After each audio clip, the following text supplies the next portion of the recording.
السلام علیکم ناظرین، امید کرتے ہیں آپ خیر و عافیت سے ہوں گے۔ آپ کا ہمارے چینل میں خیر مقدم ہے۔ آج ہم بات کریں گے حجاج بن یوسف کے بارے میں۔ یہ کون ہے اور اس نے دنیا پر کتنا ظلم ڈھایا؟ حجاج بن یوسف کا پورا نام ابو محمد حجاج بن یوسف بن حکم بن ابو عقیل ثقفی ہے۔ یہ طائف میں پیدا ہوا، وہی اس کی پرورش بھی ہوئی۔ حجاج بن یوسف طائف کے مشہور قبیلہ بنو ثقیف سے تعلق رکھتا تھا۔ ابتدائی تعلیم اور تربیت اس نے اپنے باپ سے حاصل کی، جو ایک مدرس تھا۔ حجاج کا بچپن سے ہی اپنے ہم جماعتوں پر حکومت کرنے کا شوق چڑھا ہوا تھا۔ تعلیم سے فارغ ہو کر اس نے اپنے باپ کے ساتھ ہی تدریس کا پیشہ اختیار کر لیا، لیکن وہ اس پیشے پر مطمئن نہیں تھا اور کسی نہ کسی طرح حکمران بننے کے خواب دیکھتا رہتا تھا۔ بالآخر وہ طائف چھوڑ کر دمشق پہنچا اور کسی نہ کسی طرح عبد الملک بن مروان کے وزیر کی ملازمت حاصل کرنے میں کامیاب ہو گیا۔ وزیر نے جلد ہی اس کی انتظامی صلاحیتوں کو بھاپ لیا اور اسے ترقی دے کر اپنی جاگیر کا انتظام یعنی کہ منتظم مقرر کر دیا۔ ایک چیز جس کی وزیر کو ہمیشہ شکایت رہتی تھی اس کی سخت گیری تھی، اس کا سخت مزاج تھا، لیکن اس سخت مزاج کی وجہ سے وزیر کی جاگیر کا انتظام بہت بہتر ہو گیا تھا۔ اتفاق سے عبد الملک کو اپنی فوج سے سستی اور کاہلی کی شکایت پیدا ہو گئی اور اس نے ایک محتسب یعنی چیف آف آرمی مقرر کرنے کا فیصلہ کیا۔ وزیر نے حجاج کا نام پیش کیا، لیکن یہ وضاحت کر دی کہ آدمی بڑا سخت ہے، اس لیے وہ اس کے کاموں کے لیے ذمہ دار نہیں ہوگا۔ اس طرح حجاج عبد الملک کی فوج میں شامل ہو گیا۔ اس نے عبد الملک کی خوب خدمت کی اور اموی فوج اس سے دہشت کھانے لگی، یہاں تک کہ خود وزیر کا دستہ بھی اس کی دہشت گردی کا شکار ہوا، حالانکہ وہ خود کئی سال انہی میں شامل رہا تھا۔ عبد الملک نے جب عراق پر حملہ کیا تو مصعب بن زبیر کے خلاف اس کے سخت اقدامات نے عبد الملک کو قائل کر دیا کہ حجاج اس کے کہنے پر کچھ بھی کر سکتا ہے اور اس کے لیے اخلاقی اور مذہبی حدود پار کرنا کوئی مشکل کام نہیں ہے۔ عبداللہ بن زبیر اس وقت مکہ میں پناہ گزین تھے اور عبد الملک کو ان کی حکومت ختم کرنے کے لیے کسی ایسے شخص کی تلاش تھی جو عبداللہ بن زبیر کا خاتمہ کر سکے۔ چنانچہ حجاج کو اس مہم کا انچارج بنا دیا گیا۔ اس نے مکہ کی ناکہ بندی کر کے غذائی بحران پیدا کر دیا اور سنگ باری کی۔ جب شامی لوگ خانہ کعبہ کی حرمت یا عبداللہ بن زبیر کی اخلاقی اپیلوں کی وجہ سے ہچکچاتے تو حجاج خود سنگ باری کرتا، ان کے اوپر سنگ باری کو برساتا۔ اس مہم میں اس نے انتہائی چالاکی کا مظاہرہ کر کے عبداللہ بن زبیر کو شہید کر ڈالا اور ان کی لاش کو کئی روز تک پھانسی پر لٹکائے رکھا۔ اس کا یہ نتیجہ نکلا کہ اسے حجاز کا گورنر بنا دیا گیا۔ حجاج بن یوسف کو گورنر حجاز اس لیے بنایا گیا کہ وہ اموی اقتدار کو اس مقدس سرزمین میں مستحکم کرے۔ چنانچہ کچھ دنوں تک مکہ میں مقیم رہا۔ اس نے ہر اس شخص کو قتل کروا ڈالا جس سے اموی اقتدار کے خلاف زبان کھولنے کی توقع کی جا سکتی تھی۔ اس کے مظالم نے عوام کے حوصلے پست کر دیے اور وہ اموی غلامی پر رضامند ہو گئے۔ مکہ کے بعد باری آئی مدینے کی۔ حجاج وہاں پہنچا تو صحابہ اور تابعین کی ایک کثیر تعداد موجود تھی۔ اس نے اہل مدینہ کو جمع کر کے ایک زوردار تقریر کی اور انہیں عبد الملک کی بیعت پر آمادہ کرنا چاہا، لیکن اہل مدینہ خاموش رہے اور کسی نے نہ مخالفت کی اور نہ بیعت کی۔ حجاج نے انہیں 3 دن کی مہلت دے کر رخصت کر دیا، لیکن ساتھ ہی قتل و غارت کا مشغلہ شروع کر دیا۔ لوگ اس کے ظلم و ستم کے واقعات سن چکے تھے اور واقع حرہ انہوں نے ابھی بھولا نہیں تھا، اس لیے انہوں نے عبد الملک کی بیعت کر لی۔ حجاج نے معززین کی ایک فہرست تیار کر لی اور ان سب کو یکے بعد دیگر طلب کر کے بیعت لے لی۔ جس نے اموی حکومت پر تنقید کی اس کی گردن اڑا دی۔ 2 ماہ تک اس کی بربریت کے بھرپور مظاہرے ہوتے رہے۔ بالآخر اس مقدس بستی کے باشندوں سے قیامت ٹل گئی۔ حجاج کو ٹرانسفر کر دیا عراق کی طرف۔ عبد الملک نے اہل خراسان اور کوفہ اور بصرہ کی باغیانہ روش کو ختم کرنے کے لیے حجاج کو گورنر مقرر کیا ہے۔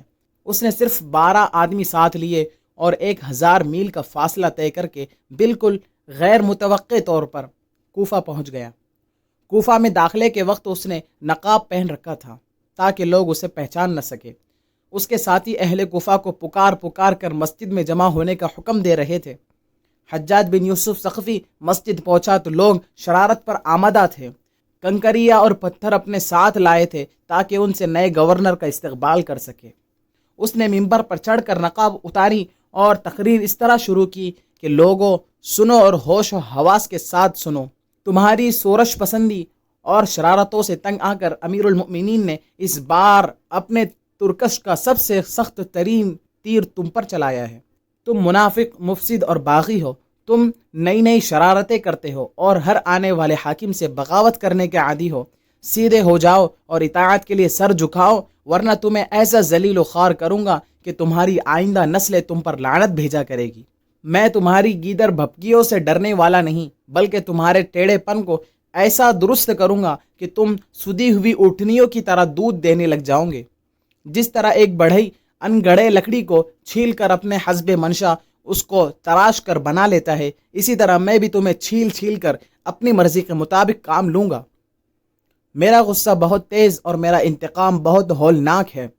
تم سیدھی طرح راہ پر آ جاؤ، ورنہ خدا کی قسم میں تمہاری کھال کھچوا کر اس میں بھوسا بھر دوں گا۔ تلواروں اور نیزوں کے اتنے چرکے لگاؤں گا کہ تمہاری رگ رگ سے خون کے فوارے چھوٹیں گے، اور تمہاری بوٹیاں کر کے جنگل میں پھینکوا دوں گا تاکہ کتے اور کوے اسے کھا جائیں۔ میں نے سنا ہے کہ تم میں سے اکثر محلب کا ساتھ چھوڑ کر لوٹ آئے ہیں، وہ امیر المؤمنین کے دشمنوں کی تلوار کا لقمہ بن جائے اور تم اپنی بیوی بچوں کے ساتھ مزے سے رہو۔ سن لو، میں امیر المؤمنین کے سر کی قسم کھا کر کہتا ہوں کہ جو لوگ محلب کا ساتھ چھوڑ کر آئے ہیں وہ 3 دن کے اندر اندر واپس چلے جائیں، ورنہ مجھ سے برا کوئی نہیں۔ میں تمہاری بیویوں کے سہاگ لوٹ لوں گا اور تمہارے بچوں کو یتیم بنا دوں گا تاکہ وہ در در کی ٹھوکریں کھاتے پھرے۔ میں دیکھتا ہوں کہ نظریں اٹھی ہوئی ہے، گردنیں اونچی ہو رہی ہیں، سروں کی فصل پک چکی ہے اور کٹائی کا وقت آ گیا ہے۔ میری نظر وہ خون دیکھ رہی ہے جو پگڑیوں اور داڑیوں کے درمیان بہہ رہا ہے۔ اس تقریر سے لوگ بری طرح مرعوب ہو گئے۔ اس نے عبد الملک کا خط پڑھنے کا حکم دیا، جس میں اس کی تقریر کے ابتدائی الفاظ السلام علیکم ہی پڑھا تھا۔ حجاج بن یوسف نے کہا، کمینو، امیر المؤمنین تم پر سلام بھیجتے ہیں اور تم میں سے کوئی جواب نہیں دیتا۔ اس پر سب لوگوں نے ایک آواز میں وعلیکم السلام کہا۔ حجاج نے کوفہ کے لوگوں کو حکم دیا کہ جو لوگ محلب بن ابی صفرہ کی فوج سے بھاگ کر کوفہ آئے ہیں وہ فوراً واپس چلے جائے، ورنہ انہیں قتل کر دیا جائے گا۔ اہل کوفہ اس حد تک فرما بردار ہو گئے کہ فوراً انہوں نے حکم کی تعمیل شروع کر دی۔ اس کے بعد حجاج کوفہ سے بصرہ پہنچا اور وہاں کے لوگوں کو مرعوب کرنے کے لیے بھی ایک زبردست تقریر کی اور فوج کی تنخواہوں میں کمی کر ڈالی۔ عبداللہ بن جارود ایک سردار نے اس حکم کے خلاف اپیل کی تو اس نے اسے جھاڑ دیا۔ اس پر فوج میں بغاوت ہو گئی اور فوجیوں نے حجاج کے خیمے کو گھیر لیا، لیکن حجاج نے رشوت دے کر بہت سے لوگوں کو ساتھ ملا لیا اور اسی طرح بغاوت ٹل گئی اور اس کے قائد قتل کر دیے گئے۔ اہل عراق اس بغاوت کی ناکامی سے بہت مرعوب ہو گئے۔ حجاج نے حضرت انس بن مالک رضی اللہ عنہ مشہور صحابی کی شان میں گستاخی کی اور ان کے لڑکے کو قتل کروا دیا، لیکن عبد الملک نے اس پر سخت گرفت کی اور حجاج کو انس سے معافی مانگنے کا حکم دیا۔ حجاج کے ظالمانہ رویے کے خلاف سب سے بڑی بغاوت اموی سالار عبد الرحمن بن اشعث نے کی۔ وہ ترکستان کے محاذ پر زنبیل کے خلاف برسر پیکار تھے۔ اس نے مفتوحہ علاقے کا انتظام درست کرنے کے لیے تھوڑی دیر تک جنگ و جدل کا میدان ملتوی کیا تھا، تو حجاج نے اسے ایک نہایت سخت خط لکھا۔ اس پر وہ اور اس کی فوج بغاوت کرنے پر آمادہ ہو گئی اور انہوں نے زنبیل سے صلح کر لی اور عراق واپس لوٹ کر بصرہ پر قبضہ کر لیا۔ حجاج نے شامی فوجوں کی مدد سے ان کا مقابلہ کیا تو شکست کھائی اور صورتحال تھوڑی دیر تک اموی حکومت کے کنٹرول سے باہر ہو گئی۔ حجاج نے محلب بن ابی صفرہ کی مدد سے پھر مقابلہ کیا اور ابن اشعث کو شکست دی، لیکن اس نے لوٹ کر پھر کوفہ پر قبضہ کر لیا۔ عبد الملک نے خود مداخلت کی اور ابن اشعث اور اہل کوفہ کو حجاج کی معزولی کی پیشکش کی، لیکن کوئی سرداروں نے ابن اشعث کو صلح کی یہ معقول صورت قبول نہ کرنے دی اور عبد الملک خود میدان میں نکل آیا۔ حجاج اور عبد الملک کی متحدہ فوجوں نے کوفی لشکر کو شکست دے دی اور ابن اشعث کو زنبیل کے پاس پناہ لینی پڑی۔ حجاج نے زنبیل کو خط لکھا کہ اگر تم ابن اشعث کا سر کاٹ کر بھیج دو تو 10 سال کا خراج معاف کر دیا جائے گا۔ زنبیل نے حجاج کی یہ پیشکش کو مان لیا اور ابن اشعث کو قتل کر دیا۔ تہذیب التہذیب نامی ایک کتاب ہے، اس میں آیا ہے کہ حجاج ابن یوسف نے محمد بن قاسم کو لکھا کہ حضرت عطیہ بن عوف کو طلب کر کے ان سے حضرت علی پر گالیاں بکنے کا مطالبہ کرے، اور اگر وہ ایسا نہ کرے تو ان کو 400 کوڑے لگا کر داڑھی منڈوا دے۔ محمد بن قاسم نے ان کو بلایا اور مطالبہ کیا کہ حضرت علی پر سب و شتم کریں۔ انہوں نے ایسا نہیں کیا تو محمد بن قاسم نے ان کی داڑھی منڈوا کر 400 کوڑے لگوائے۔ اس واقعے کے بعد وہ خراسان چلے گئے۔ وہ حدیث کے ثقہ راوی ہے حضرت عطیہ بن عوف رضی اللہ عنہ۔ حجاج نے ولید بن عبد الملک کے عہد میں فتوحات پر زیادہ زور دیا اور سندھ اور ترکستان میں بے شمار فتوحات حاصل کی۔ اس نے اپنے بھتیجے محمد بن قاسم کو سندھ پر حملہ کرنے کا حکم دیا اور یوں ہندوستان میں پہلی مرتبہ مسلمانوں کی باقاعدہ حکومت قائم ہو گئی۔ حجاج نے بعض دوسرے قابل ذکر کارناموں میں اس کی اصلاحات شامل ہے۔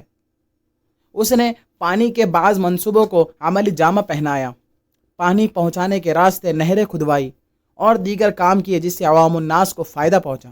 حجاج کا ایک اور کام نو مسلموں پر جزیے کا نفاذ ہے، چونکہ لوگ تیزی سے مشرف با اسلام ہو رہے تھے۔ حجاج کو یہ خطرہ لاحق ہوا کہ اس طرح لوگ مسلمان ہوتے رہے تو حکومت کی آمدنی کم ہو جائے گی، چنانچہ اس نے 9 مسلموں پر جزیہ لگا دیا۔ اس سے مفتوحہ قوموں میں شدید مخالفت پیدا ہو گئی۔ حجاج بن یوسف بہت باصلاحیت انسان تھا۔ وہ حکومت کے استحکام کے لیے ہر کام کرنے کو تیار رہتا تھا۔ اموی حکومت کے استحکام میں اس کا بہت بڑا حصہ ہے۔ اس نے اخلاقی اور مذہبی احکام کو ہمیشہ خلیفہ کی خوشنودی کے لیے قربان کر دیا اور حجاز و عراق پر مضبوط اموی کنٹرول قائم کر دیا۔ معاشی استحکام کے لیے اس نے معاشی اصلاحات نافذ کر دیں اور غیر مسلموں سے جزیہ وصول کرنا شروع کر دیا۔ اس کا مزاج فاتحانہ تھا، اس لیے اس کے عہد میں بہت سی فتوحات حاصل ہوئی، لیکن یہ صرف تصویر کا ایک رخ ہے۔ دوسرا رخ یہ ہے کہ وہ نہایت ظالم اور سفاک انسان تھا، جا بجا تلوار استعمال کرتا تھا۔ انسان جان کی حرمت اس کے نزدیک کوئی معنی نہیں رکھتی تھی۔ حرم کا احترام اس نے بے دریغ اٹھایا، حرام مہینوں کا احترام بھی وہ کم ہی کیا کرتا تھا۔ عراقیوں اور اجمی مسلمانوں سے اس کا سلوک نہایت ظالمانہ تھا۔ وہ سخت متعصب تھا اور شمالی بنو عدنانی قبائل کا سرپرست تھا۔ اس نے یمنیوں کو بلا وجہ ظلم کا نشانہ بنایا اور اس طرح سے اس کے ظلم و ستم اور قبائلی تعصب پر بنو امیہ کی جڑیں کھوکھلی پڑ گئی اور عوام الناس کے دلوں میں ان کے خلاف نفرت کا بیج بو دیا، جو اموی سلطنت کے لیے تباہ کن ثابت ہوا۔ بہرحال حجاج نے اپنی تلوار اور تقریری قوت بنو امیہ کے استحکام کے لیے استعمال کی، جس سے وقتی طور پر اموی حکومت مستحکم ہو گئی، لیکن اس کی غلط کاریوں نے، اس کے غلط کاموں نے عوام کو اموی حکومت سے برگشتہ کر دیا، ان کو نفرت پر آمادہ کر دیا۔ حجاج نے اپنے اور حکومت کے مخالفین پہ بے جا ظلم ڈھائے۔ اس کی سب سے محبوب سزا یہ تھی کہ مخالفین کو برہنہ یعنی ننگا کر کے بغیر چھت کے قید خانوں میں رکھتا تھا۔ اس معاملے میں وہ مرد اور عورت کی تمیز بھی نہیں رکھتا تھا۔ مزید اذیت کے لیے وہ ایک ہی خاندان کے مرد و خواتین کو ایک ہی جگہ برہنہ رکھتا تھا۔ ان قیدیوں میں اکثریت حجاج اور بنو امیہ کے سیاسی مخالفین تھے۔ ان حالات کو جاننے کے بعد یقیناً ہم سوچتے ہوں گے کہ حجاج بن یوسف کیسا ظالم انسان تھا۔ علماء کرام فرماتے ہیں کہ اگر ظلم کی بات کی جائے تو آنکھوں کے سامنے حجاج بن یوسف کا نام زندہ ہو جاتا ہے۔ پھر بھی ان تمام باتوں کے سامنے اس کا ایمان کتنا مضبوط تھا۔ جب ہم یہ پڑھتے ہیں حجاج بن یوسف کا جب موت کا وقت آیا تو ماں نے کہا، بیٹا مجھے لگتا ہے کہ اللہ تعالیٰ تم کو جہنم میں ڈال دے گا۔ یہ سن کر حجاج بن یوسف بہت زور زور سے ہنسنے لگا۔ ماں نے حجاج کی اس ہنسی کو دیکھ کر سوچ لیا کہ کہیں جہنم کا نام سن کر یہ پاگل تو نہیں ہو گیا۔ تو حجاج بن یوسف نے اپنی والدہ سے کہا، اے حجاج کی ماں، روز قیامت جب اللہ تم سے کہے کہ اے حجاج کی ماں، اگر میں تم کو اس بات کا فیصلہ کرنے کا حکم دوں کہ تم اپنے بیٹے کو کیا سزا دینا چاہوں گی، تو ماں نے کہا مسکرا کر کہ اگر مجھے اللہ تعالیٰ اس بات کی اجازت دے کہ تم اس کے اوپر فیصلہ کرو تو میں تم کو جنت میں داخل کرنے کا فیصلہ دوں گی۔ تب حجاج بن یوسف نے کہا، ماں تو ایک ہے، اتنا جاننے کے بعد اگر تم مجھے جنت دلا سکتی ہے تو میرا رب 70 ماؤں سے زیادہ محبت کرتا ہے، وہ کیوں مجھے جنت نہیں دلا سکتا؟ اس سے کوئی چارہ کار نہیں کہ حجاج بن یوسف ظالم، جابر، باصلاحیت تھا، یا امیہ خاندان کو تحفظ دیتا تھا، یا 9 مسلموں سے جزیہ اکٹھا کرتا تھا، یا اپنے زیر تسلط لوگوں پر ظلم کرتا تھا۔ حضرت سعید بن جبیر جو کہ ایک تابعی بزرگ تھے، ایک دن منبر پر بیٹھے ہوئے یہ الفاظ ادا کیے کہ حجاج ایک ظالم شخص ہے۔ ادھر حجاج کو پتہ چلا کہ آپ میرے بارے میں ایسا گمان کرتے ہیں، تو آپ کو دربار میں بلایا اور پوچھا، کیا تم نے میرے بارے میں ایسی باتیں بولی ہیں؟ تو آپ نے فرمایا، ہاں بالکل، تو ایک ظالم شخص ہے۔ یہ سن کر حجاج کا رنگ غصے سے سرخ ہو گیا اور آپ کے قتل کے احکامات جاری کر دیے۔ جب آپ کو قتل کے لیے دربار سے باہر لے جانے لگے تو آپ مسکرا دیے۔ حجاج کو ناگوار گزرا، اس نے پوچھا، کیوں مسکراتے ہو؟ آپ نے جواب دیا، تیری بے وقوفی پر اور اس پر جو اللہ تجھے ڈھیل دے رہا ہے اس پر میں مسکراتا ہوں۔ حجاج نے پھر حکم دیا کہ اسے میرے سامنے ذبح کر دو۔ جب خنجر گلے پر رکھا گیا تو آپ نے اپنا رخ قبلے کی طرف کیا اور یہ جملہ فرمایا، اے اللہ، میرے چہرہ تیری طرف ہے، تیری رضا پر راضی ہوں۔ یہ حجاج نہ موت کا مالک ہے نہ زندگی کا۔ جب حجاج نے یہ سنا تو بولا، اس کا رخ قبلے کی طرف سے پھیر دو۔ جب قبلے سے رخ پھیر دیا گیا تو آپ نے فرمایا، یا اللہ، رخ جدھر بھی ہو تو ہر جگہ موجود ہے، مشرق مغرب ہر طرف تیری حکمرانی ہے۔ میری دعا ہے کہ میرا قتل اس کا آخری ظلم ہو، میرے بعد اسے کسی پر مسلط نہ فرمانا۔ جیسے ہی یہ الفاظ آپ کی زبان مبارک پر آئے تو اس کے ساتھ ہی آپ کو قتل کر دیا گیا اور اتنا خون نکلا کہ دربار تر ہو گیا۔ ایک سمجھدار بندہ بولا کہ اتنا خون تب نکلتا ہے جب کوئی خوشی خوشی مسکراتا ہوا اللہ کی رضا پر اپنی جان دے دیتا ہے۔ حجاج بن یوسف کے نام سے سب واقف ہے۔ حجاج کو عبد الملک نے مکہ، مدینہ، طائف اور یمن کا نائب مقرر کیا تھا اور اپنے بھائی بشر کی موت کے بعد اسے عراق بھیج دیا، جہاں سے وہ کوفہ میں داخل ہوا۔ ان علاقوں میں 20 سال تک حجاج کا عمل دخل رہا۔ اس نے کوفے میں بیٹھ کر زبردست فتوحات حاصل کی۔ اس کے دور میں مسلمان مجاہدین چین تک پہنچ گئے تھے۔ حجاج بن یوسف نے ہی قرآن پاک پر اعراب لگوائے۔ اللہ تعالیٰ نے اسے بڑی فصاحت اور بلاغت اور شجاعت سے نوازا تھا۔ حجاج حافظ قرآن تھا، شراب نوشی اور بدکاری سے دور رہتا تھا۔ وہ جہاد کا دھنی اور فتوحات کا حریص تھا، مگر اس کی تمام اچھائیوں پر اس کی ایک برائی نے پردہ ڈال دیا تھا، اور وہ برائی کیا تھی؟ وہ برائی تھی اس کا ظلم۔ حجاج بہت ظالم تھا۔ اس نے اپنی زندگی میں ایک خونخوار درندے کا روپ دھار رکھا تھا۔ ایک طرف موسیٰ بن نصیر اور محمد بن قاسم کفار کی گردنیں اڑا رہے تھے، اور دوسری طرف وہ خود اللہ کے بندوں، اولیاء اور علماء کے خون سے ہولی کھیل رہا تھا۔ حجاج نے 1,20,000 انسانوں کو قتل کیا ہے۔ اس کے جیل خانوں میں ایک ایک دن میں 80,000 ہزار قیدی ایک وقت میں ہوتے، جن میں سے 30,000 عورتیں تھیں۔ اس نے جو آخری قتل کیا وہ عظیم تابعی اور زاہد و پارسا انسان حضرت سعید بن جبیر رضی اللہ عنہ کا قتل تھا۔ انہیں قتل کرنے کے بعد حجاج پر وحشت طاری ہو گئی، وہ نفسیاتی مریض بن گیا۔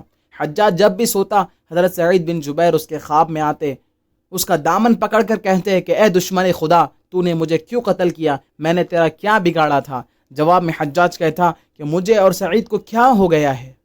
اس کے ساتھ حجاج کو وہ بیماری لگ گئی جس سے زمہریری کہا جاتا ہے یا کسی اور نام سے جانا جاتا ہے۔ اس میں سخت سردی کلیجے سے اٹھ کر سارے جسم پر چھا جاتی ہے اور وہ کانپتا تھا۔ آگ سے بھری ٹوکریاں اس کے پاس لائی جاتی تھی اور اس قدر قریب رکھ دی جاتی تھی کہ اس کی کھال جل جاتی تھی، مگر اسے احساس نہیں ہوتا تھا۔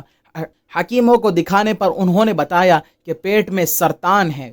ایک طبیب نے گوشت کا ٹکڑا لیا اور اسے دھاگے کے ساتھ باندھ کر حجاج کے حلق میں اتار دیا۔